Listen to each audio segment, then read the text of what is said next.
January is Obscure Characters Month, looking at lesser known and cult favourite Transformers characters. So let's kick off 2022 with an Autobot many fans first encountered in comic and toy form within the last year or two.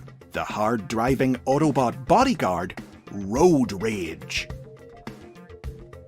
The toy that would eventually become Road Rage was first released by Japanese toy company Takara in their Diaclone toy line in 1984. The figure transformed into a red Chevrolet Corvette Stingray and featured flip-out wings that allowed the car to adopt a flight mode. The Stingray was licensed by Hasbro and imported to become part of the second year of the Transformers toy line in 1985. They changed its colour from red to blue and released it as the vain Autobot Trax. Trax was just one of several imported Diaclone toys whose colours were changed for Transformers. But the red Stingray became a more famous example than most for two reasons. One, due to an unaltered Diaclone toy being used as reference material, Trax was coloured red in the battle scene painting that was on the back of all 1985 toy packaging. And two, the version of the Transformers toy line released in several countries in mainland Europe by Hasbro subsidiary Milton Bradley actually included a red version of Trax instead of a blue one. This odd colour discrepancy is because these were really repackaged Diaclone Stingray toys. You see, French company Justra had been selling Diaclone in Europe since 1983. But when Hasbro obtained the license for the region in 1985, rather than producing a new run of blue Trax figures of their own, they acquired the red figures Justra had already manufactured and repackaged them in Transformers boxes. For nearly 2 decades, the red Stingray was an interesting novelty, a foreign variant of Trax. But that changed in 2002, when Takara reissued the figure, making it available in the Transformers toy line outside of Europe for the first time, and reimagined it as a brand new character named Road Rage. A female Autobot at a time when female Transformers were still extremely rare, she was sold through online retailer eHobby in a 2-pack with fellow Autobot Crosscut. Crosscut was an interplanetary diplomat who served as the Autobots' representative in negotiations with alien races, and Road Rage was his bodyguard, chosen for the task because she was also well versed in alien cultures and customs. In robot mode, she was cheerful and agreeable, but when she transformed, she lived up to her name, as a chronic malfunction in her vehicle mode's navigation system caused her to turn into a short-tempered, aggressive driver.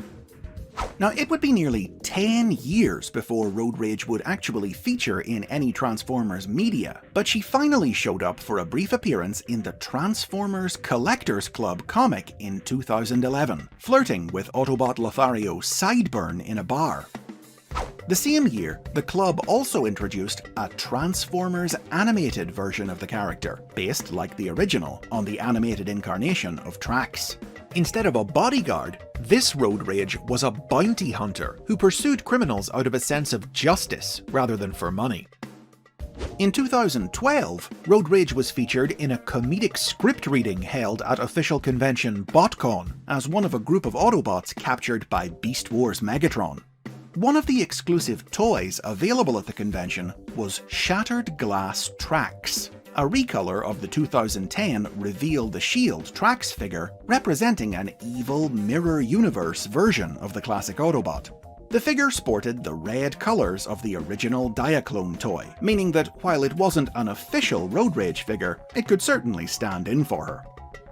The second official toy of the original Road Rage was released in Takara's high-end collector-targeted Masterpiece toy line in 2015.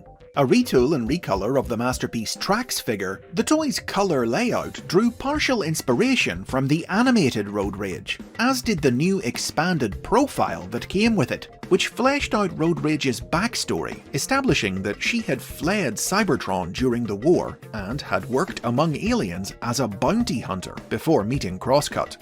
The profile stated that she had recently been assigned to hunt down the Decepticon double agent Flipsides, and the following year, the Transformers Legends manga showed her having successfully completed her mission. Road Rage's biggest role to date has been in IDW Publishing's 2019 Transformers comic book. Set in the era before the outbreak of the war, this series presented Cybertron as peacefully coexisting with the rest of the galaxy, with many alien immigrants living on the metal planet, and Cybertronian colonies existing on alien planets alongside their native populations. A setting that was a good fit for a character with a history of interacting with alien species like Road Rage. IDW's Road Rage was the bodyguard of alien relations specialist Nautica, and it was implied that the pair's relationship had the potential to become something more than professional. In their showcase debut issue, the pair were summoned back to Cybertron from a diplomatic tour of the colonies, but first they had to stop an alien terrorist from blowing up their spacecraft. Once back on their homeworld, they helped investigate how its alien residents were involved in a recent increase in social and political unrest, and aided in the evacuation of the alien population when that unrest exploded into a Decepticon takeover of the planet.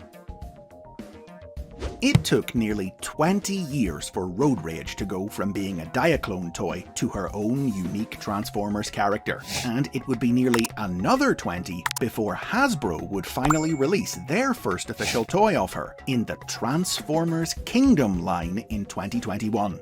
Naturally, a recolor of that series' Trax figure, it's proof that no matter how obscure their origins, or how long it may take, any Transformers character can ride the road to greatness.